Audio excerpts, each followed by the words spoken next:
Right. Well, this is a fantastic opportunity on the Sales Transformation Podcast to introduce a new member to our team. We're really, really delighted to welcome Jesus with us. So welcome to the podcast. Thank you very much, Phil. Thank you very much for having me.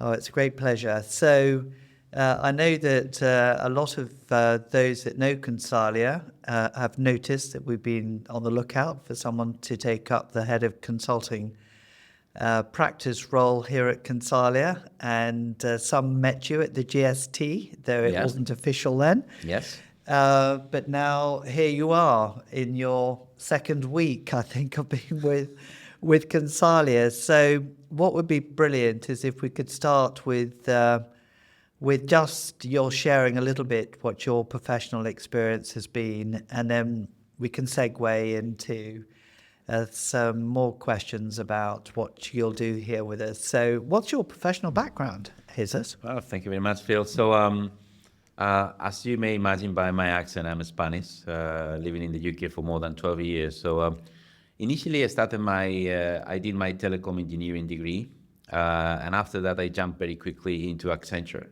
Accenture, I consider that like a consulting university. I was there for 10 years, based in Madrid, and focused on the strategy and TMT sectors. After that, I jumped into Telefonica, so jumped from consulting to the client side, the dark side. With Telefonica, I was initially deployed in Madrid, but after that, I joined a new role in UK to lead all the consumer strategy across the different the different countries in the region in Europe, 6 countries and 100 million customers. After that, that was like part of my main corporate background. After that, I decided to jump out of the corporate and out of my comfort zone, and I decided to start a new venture on the consumer electronics area, funding Explora. Explora is a smartwatch for kids company that was funded by 2 individuals, my co-founder and myself. And in less than 3-4 years, we got more than 500,000 devices sold across 6 countries. So quite an interesting journey for me to jump from the corporate, and very corporate, right? It's not just because we were working with several operating businesses, so really, really corporate roles in the corporate sector, to the entrepreneurship. After that, I was headhunted to become the CEO of and partner of Be Republic. Be Republic is a small digital transformation consultancy in the north of Spain, where I stayed for 2 years, traveling from London to Barcelona almost every week. Mm-hmm. And after that, I've been starting again on my venture career path, a venture in the Middle East, to attack all these opportunities around the physical and digital design of smart spaces, cities, and buildings. Mm-hmm. There is a lot of business around that in Saudi Arabia, Emirates, etc. And more recently, more in the personal background. I mean, as my entrepreneurship is growing and growing, I started a new personal venture, which is Los Orígenes, which is a Spanish deli shop here in the UK, to buy the best Spanish deli in Spain that we don't find here in the UK for more than 12 years living here. And we import and we sell through online markets. We do events, etc. So that's kind of a mix between corporate and entrepreneurship, mm-hmm. and consulting and client side. So you have both things. Yeah, no, it was quite an interesting sort of CV that we looked at when we were looking for potential people to come and lead this role with us, mm-hmm. and I think that blend between the sort of the corporate environment, the consulting environment, first of all, with Accenture. Yep. Obviously it's a fantastic university as you describe it to be in as you left college. Fantastic learning experience. And then the transition to Telefonica, again, really interesting as well. And it's not that many people that we meet actually who've got this blend of corporate and entrepreneurship as well, because Consalia, of course, was created very much as an entrepreneurial concept back in 2006. And as of course, the larger we get, the more corporate we have to sometimes think Yes. of ourselves to be. So we've got a really interesting mix of. I still regard us actually as sort of more entrepreneurial than Yeah. corporate, but Yeah. It's not an easy jump from No. corporate to entrepreneurial because Yeah. it's you've been there for 17 years, 18 years, and Yeah. it's not where you have a lot of departments doing a lot of things for you, and then you just start a venture. So it's quite not an easy jump. It is. It's we've seen people attempt to do it in the past, and actually it's not quite worked out for them. It's a really difficult jump to make, I think. But can I just come back to your sort of earlier days, because with Accenture and with Telefonica, sort of what kind of projects were you working on when you were, working with Accenture? Let's start there. What's from a consulting perspective, what perhaps you can just give. Yeah. I was more than 10 years in Accenture, and in the strategy practice. The strategy practice is quite dynamic. So imagine, initially you start with projects of 2-3 months, very quick, but you have to get into either if it's a business model, if it's a process, whatever it is, very, very quick into it, and try to add value as soon as possible, of course, with all the Accenture assets. To be honest, I was quite lucky because, I'm not sure if because of my telco engineering, I was deployed within a strategy to the TMT sector. Yeah.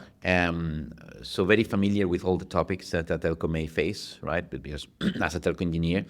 But on top of that, I was quite lucky because I was working through different departments, mainly focused on sales, to be honest, but through different segments. So we started in consumer. We were working 2-3 years with consumer. Then we jumped into SMEs and SOHOs. Then we jump into large companies, that within Telefónica Spain. Yeah. And from that part, we jump into Telefónica Multinationals, where Telefónica Multinationals was not really a division in Telefónica. So we helped to define the team, the sales structure, the business development, the marketing, operations, everything to the company. Yeah. So that's mainly what I was working on Telefónica when I was in Spain with Accenture. At that very moment where we were helping them to define the new multinational segment and how to reach the multinationals, because they have peculiarities, they have special things, special needs, right? That maybe a large account, even in one country, doesn't have. Yeah. That's the point where I was invited to come to Telefónica as a senior executive to continue leading this into the multinational sector. So that's why I joined in Spain. So can I just stop you there for a moment? Because the relationship that you must have had with Telefonica when you were at Accenture sort of must have been a bit tricky when the idea of you joining, like you said, the dark side. So how did that conversation? Was it initiated by Telefonica? Yes. And they approached Accenture. That happens a lot of times when a consultant is currently working for customers. Yeah. Then at some point the customer said, it's cheaper to have him in the headcount rather than.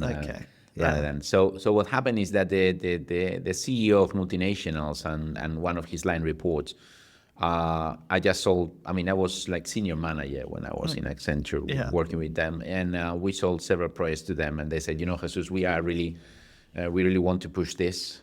Why don't you come on board? So they started the conversation. Once they started, I thought, it's quite an interesting side, because in consulting I've learned a lot, and probably I will continue learning a lot, but it's a different view I've not had at that point in my career. Yeah. So I decided to jump into what I call the dark side. It could be the other way around. Yeah, it could be the other way around. Depend on the eyes. Depend on the eyes, really. I enjoyed this very much. I was a couple of years in Madrid, still with this role in Telefonica.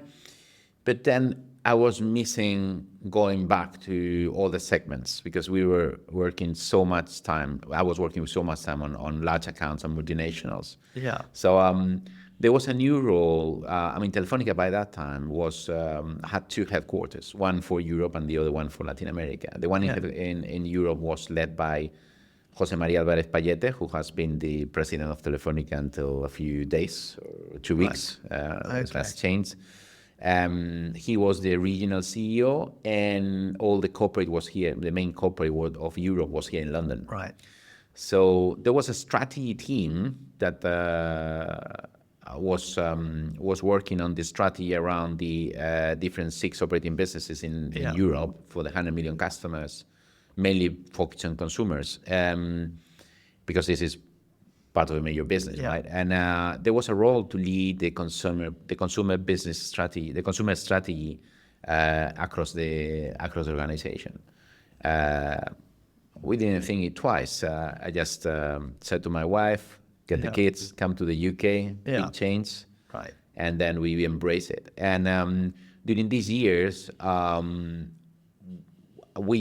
say we because it's like it's a team thing, right? Yeah. We've been leading the consumer strategy across the different operating businesses, talking to the strategy teams that report directly into the CEOs of each country, and of course, you start to learn about the politics at that level.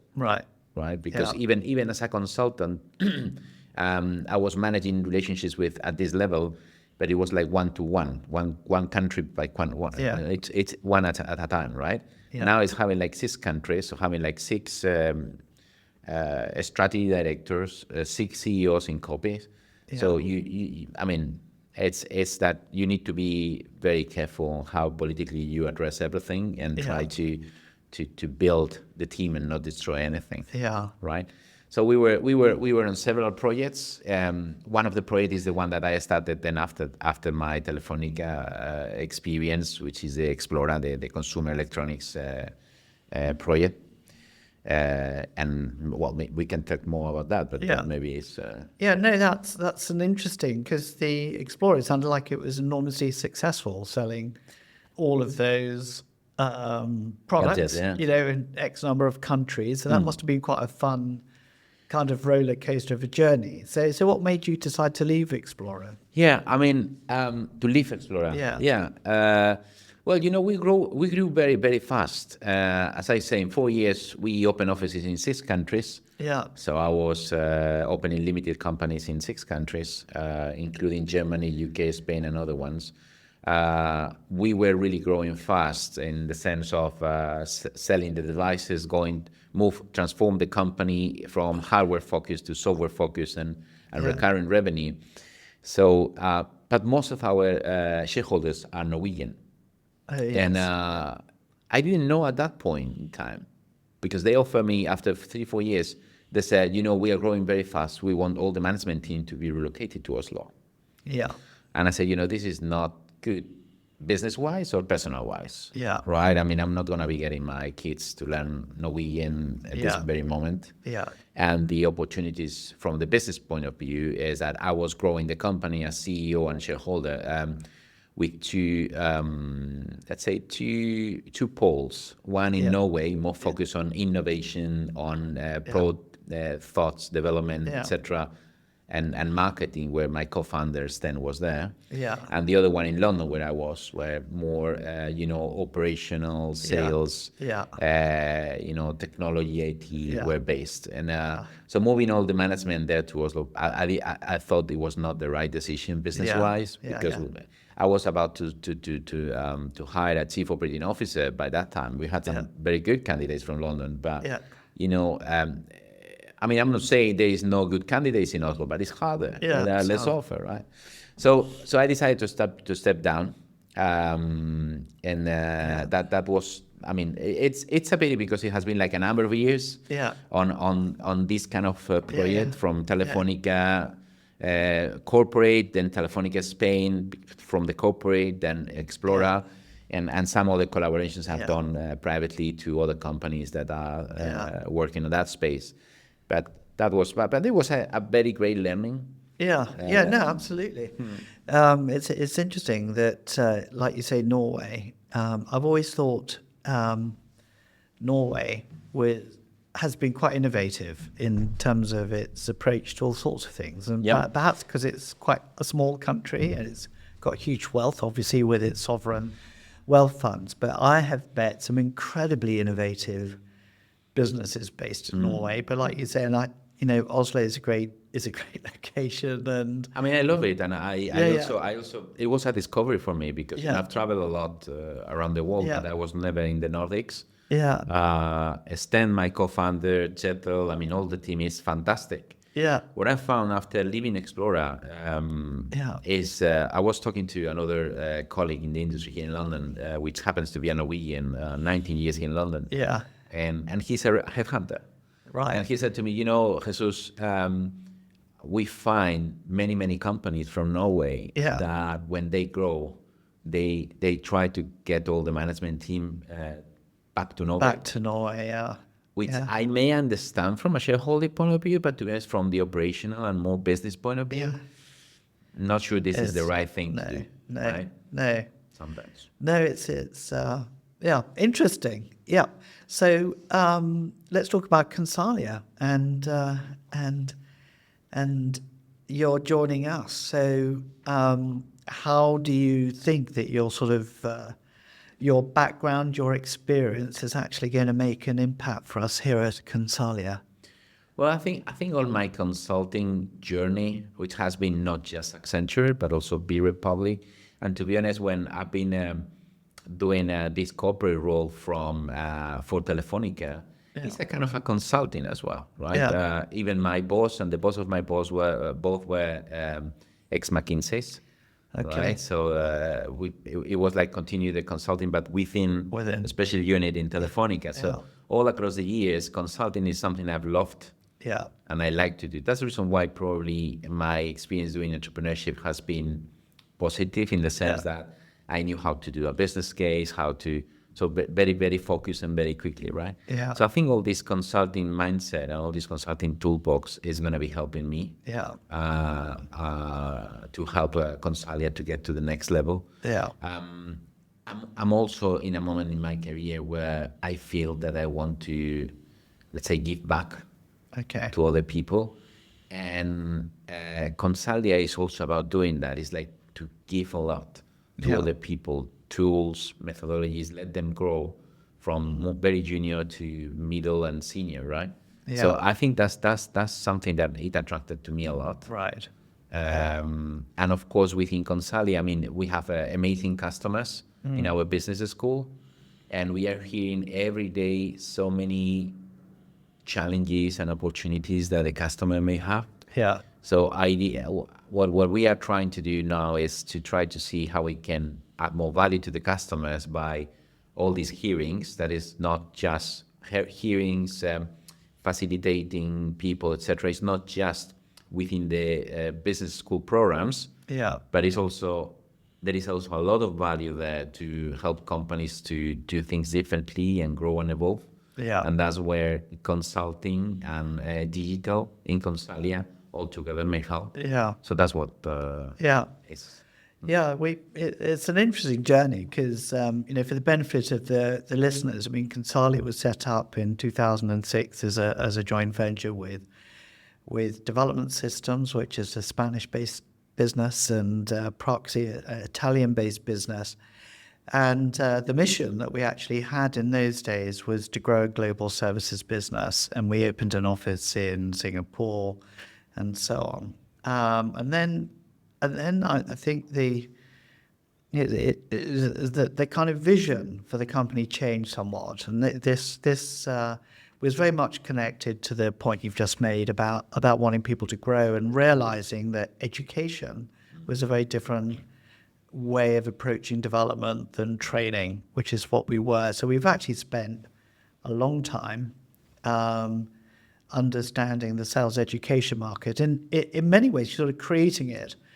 And so what we have now is a very well-formed, I would say, business school. It's unique. It's the only one in the world where people can go from an undergraduate to postgraduate.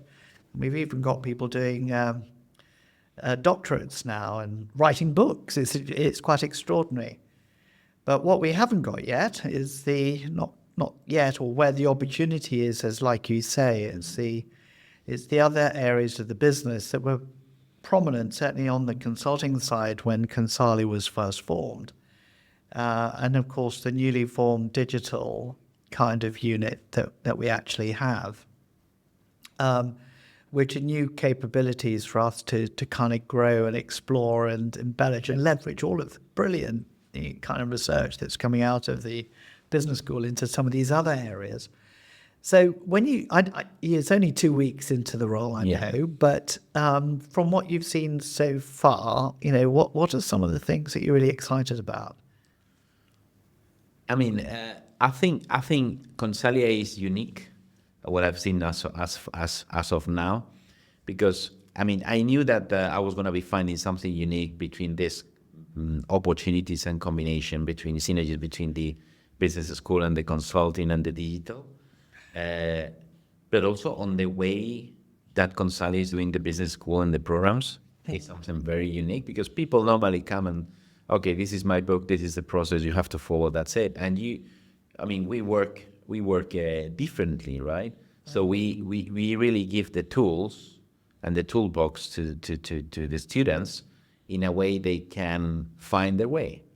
And that's very important, because not every company is the same, not every department is the same. And that's the best way to make these programs a success. So I believe that this jointly with the digital and the consulting, I think it will be fantastic, because we can interact between both things. So so the way we do all this business consulting, the way we can do the synergy between both.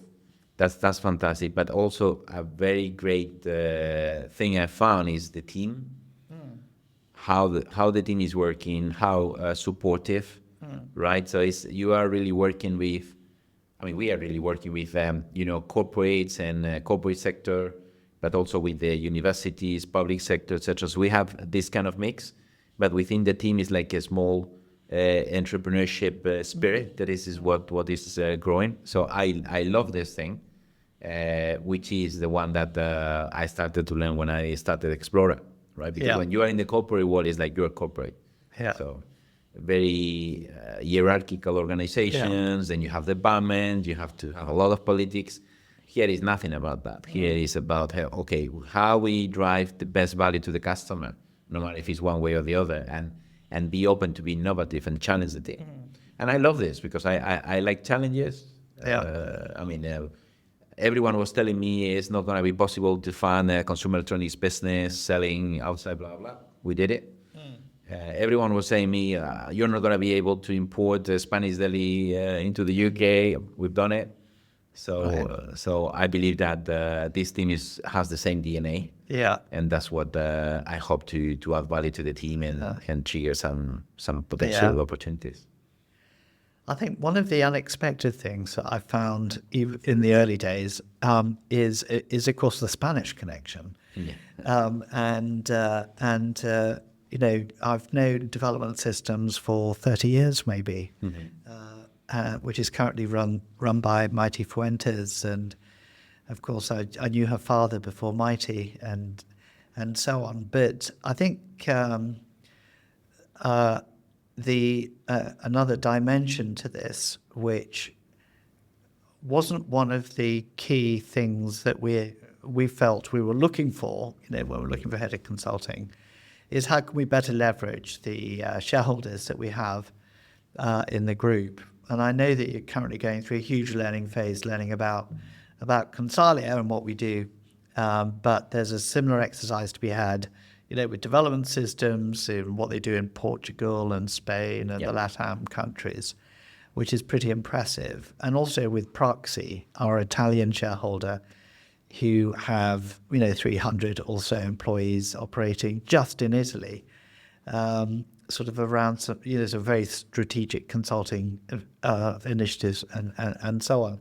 So I think that, I don't know, it's just something there that I think is going to happen because of your connection, obviously, with Spain and with Mighty and the team. But it's going to enhance the sort of internationalism and the culture of Consalia, which was never going to be a sort of UK-centric business. It always was going to be global.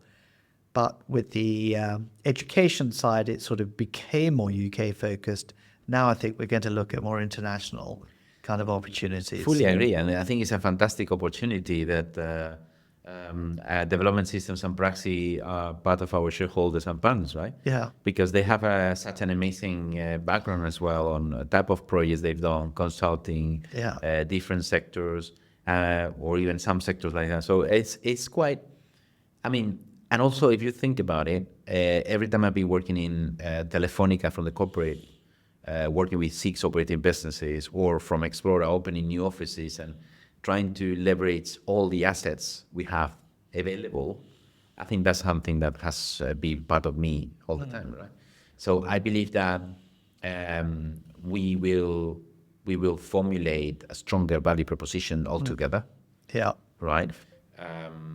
I believe that the fact that Consalia is so strong on the business school is going to be quite a great asset for Praxi and development systems. And on the other way around, the fact that they've been working or focused on consulting for a number of years, this will help us as well. So I think it's about to put all the assets in the same table and be stronger in the way where we face the customers. Yeah. We will be able to be stronger on how we can approach them, what are they leveraging all the experiences we have across different geographies, different industries. That's going to be fantastic. You know that we've started the journey already with some meetings with Maite and soon with Vito. Yeah. So Yeah. I mean, I have a lot of expectations about that because I think definitely it will make every of us stronger. Yeah. No, for sure it will. And it leads on to the next question, which is really about vision. And it's still early days. We've got this sort of 30, 60, 90-day sort of framework that we're kind of working to. But at this stage, I mean, are you able to articulate in any way what your long-term vision is for Consalia, or what you think some of the key building blocks are, maybe beyond what you've said already? Or I mean, when I think about all my experience and I think all the consulting we've done in the past, I've never had a business school on the same company. No. That's very powerful, right? Because then it's not something you learn by doing or because you have an experienced leader that has done amazing projects before, but it's something that is validated and accredited by Consalia and by Middlesex University. Yeah. So that's a different level. It's why it's the same thing we say in electronics, where you may just sell a device, a smartwatch for kids online. Yeah. When you go to telco, it's telco graded. So this is university graded kind of knowledge, right? So the vision I have is that in the moment where, and we are working on that, in the moment we get the business school and the consulting able to work together and feeding, it's like a yin and yang, really, right? Yeah. So it's like there might be, projects in consulting that will be using some of the modules from the business school and research, etc., to prove, test, etc. That should be a way to go. On the other hand, it will be like projects that, imagine a consulting does like 2, 3 projects, 4 projects for different customers, similar, that they allow us to create like a framework and a way of doing something new that maybe could be used for building a new module or a new building block in the business school. So I see this yin and yang synergy between both. Of course, we are working now on how to do it professionally in a way that we keep values and privacy, etc. Perfectly secured. And then we have like the sales framework, which is where we move. Then we have another layer, which is this consulting and business school yin and yang.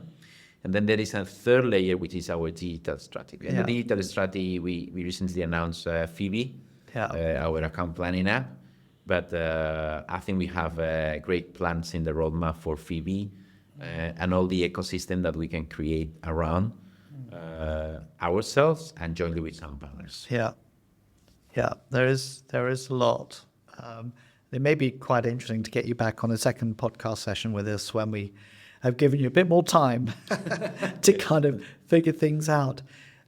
So you mentioned at Telefonica and Explorer, and in fact all of your ventures, You mentioned that you've operated mainly in the commercial side of things and sales. So what interests you or inspires you about sales? I mean, with strategy consulting, you could have been involved in manufacturing and organizational structures. But what is it about sales that really inspires or interests you? I mean, I always have loved consultative sales, right? Yeah. Because I'm a person that, I don't know how to say that in English, that observes a lot. So I'm into the details, right? They're analytical. Yeah. Yeah. So and I believe that when you get into the details, you see the what people is communicating, the nonverbal communication. You see other collaterals, influence, etc. And then it's when you try to put yourself in the other shoes to understand their problems and their challenges, and the problems and the challenges of the people they may be working to, or right, like the third customer, etc. So so I love this part, and I think that's the reason why when I was in Accenture and I was growing on my career and starting to be senior consultant and manager and senior manager, starting to sell my own projects, is when I liked a lot to engage with the person, understand their problem. Yeah. Right, and then give them a trusted solution. Sometimes it was not like a big proposal of 100 pages. I think I've told you once we did a proposal of 1 page for one side of the page. Was £500,000, well, euros, because it was in Spain. Yeah. And it was signed. And when I arrived to the panel, he said, "Well, what is the proposal?" I said, "This is the paper." I said, "What's this proposal, right?" We've done a number of projects with this individual. It's a very senior individual, CEO, global CEO -2. And he just trusts on us. Yeah. Right. And so building this trust is what I love, because then when you build this trust is when magic happens. Yeah. Yeah. No, I quite agree.